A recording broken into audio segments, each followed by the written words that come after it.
Hello, welcome to Get Your Mind On. I'm Lori Stohs. We're going to spend the next 4 weeks thinking about the different strengths dimensions. Now, some of you have taken StrengthsFinder and some of you may have not. But for those who are not aware, StrengthsFinder is an assessment by the Gallup organization that has been around for about 15 years or so and touching many, many people across the world. The whole objective of it is to help people understand what they do well and follow that whole positive psychology movement that we talked about a few weeks ago. So when people take the assessment, I think it's getting clearer on really what the results mean. Many times people take it and go, oh, I've taken it and these are my strengths, but they really don't know how to apply it. So I always talk about those 3 steps. 1, awareness, 2, application, and 3, achievement. 1 is how we become more aware of it. 2 is how we apply it. And 3 is how we feel better or more successful because we're aware of what we can use in our strengths. So as people still continue learning about it, Gallup has done a great job of putting different videos out there and having some coaching opportunities for people that if you want to have those opportunities or go online, those are out there. Through many of our engagements, we spend time thinking about that as well. How do we really know it and really understand it and apply it in our workplace and to ourselves? Because we continue to grow and we continue to expand. And it's really interesting. I think about I've used it since we've created StrengthsFinder years and years ago. And I think about each step in my life, how I really learned to apply and understand myself better. Because when I'm in one of those quandaries or just feeling maybe in a little bit of a funk, I stop and say, number 1, what's going on here? Why am I in a funk? Because it's usually I'm not using my strengths, or 2, I'm not aligned with my values. So it gives me kind of an anchor to go back to say, who am I and where is this coming from? Because sometimes I'm in a funk because I'm doing things that aren't my natural state, right? My natural talent. And then I'm feeling like, oh, it feels kind of heavy and drudgery versus going, oh, you know what?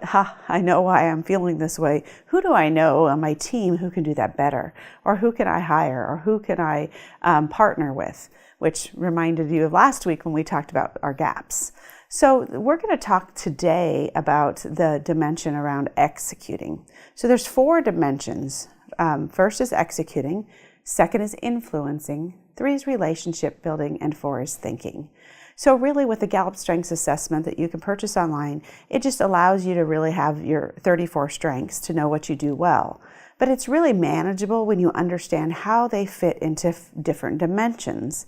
And so it just allows you to go, okay, this is what it means for me. It's also great when we talk about teams, which we talked about that a few weeks ago in terms of building great teams. So today we're really going to focus on the executing dimension, which is really how do we get things done. Now, some of you know who you are. You know you're those intense individuals. Executing is how do we get things done? How do we really able to move forward? What's the intensity of that? And one thing I really want people to think about, for those of you who have it, is it doesn't mean that it's fast. Okay, executing means you're moving things forward, you're getting things done, but within the different strengths, there's a varying level of the intensity around the executing strengths. Some of them, like achiever, are about getting things done. People who have achiever have high stamina.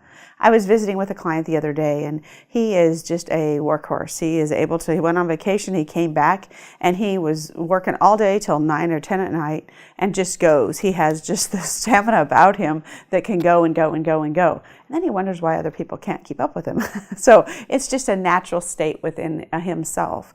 So within that whole executing piece, you have people from achievers who are high, intense, hard workers, hard work ethic, to those of us maybe who are a little bit more disciplined and structured.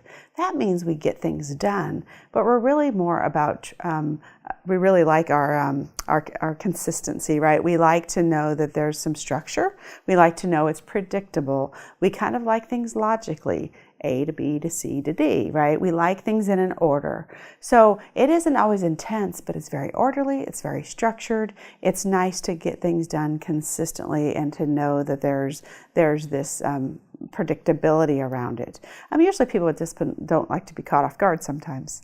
And then we have, people who are very deliberative, who might be a little bit cautious, okay? Some of us may be cautious, but our work is very, very thorough, meaning they check out all alternatives before they really execute.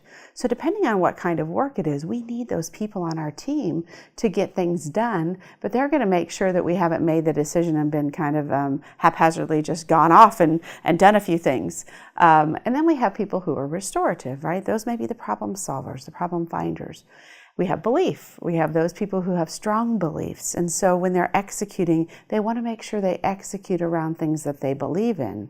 Some of those individuals really sometimes won't understand why sometimes they go fast and sometimes they go slow. You might go, gosh, they're kind of inconsistent. Well, that's really because of their belief around what they're doing. So as you can see with executing, it's kind of about how do we get things done. But I really want you to think about, how do you get things done? Now you may say, gosh, yeah, Lori, I took that StrengthsFinder and I have nothing in the executing column with my top 5. So does that mean I don't get things done? Well, some of us don't have that natural task-oriented or get-it-done type of behavior. So we've put systems in place and we've learned to manage that because we've needed to. But some of you, I met with a lady yesterday and it was really interesting. She had 4 relationship themes and then she had 1 thinking theme. And so she's like, oh my gosh, do I not get anything done? And again, we have to look at the whole profile of 34 to really get the big picture on it. But her natural tendency was she got things done for people. So her motivation wasn't around actually checking the task off the list, but her motivation was really around doing things for others. So she got great enjoyment because that's how she built relationships, was because she liked getting things done for them. So it just came from a different place. So we know that executing is really, really important. And when you have teams together, if you're managing others, you just really have to think about, when executing gets done, how do the team members on your team get the executing done? You got to make sure that you understand the intensity as you really think about what your expectations are with them through their jobs. Those people who have high responsibility, those are the ones you don't have to worry about. They'll get things done. Deliberative might need a little bit different management. So if you're managing others, make sure you really understand their level of execution and what your expectations are around executing roles. So for positive charge this week, 1, think about number 1, what is your level of execution? 2, if you don't have execution, how do you really get there? And number 3, if you're managing others in the execution, are you aware of how they execute? We know it takes a lot of people to bring things together to get things done, whether you're doing something at home on your to-do list and love checking things off, or whether you're the one going, gosh, I can't get things done because I need a partner. Being aware of how we execute is really important. Thanks for joining us today, and remember to get your mind on.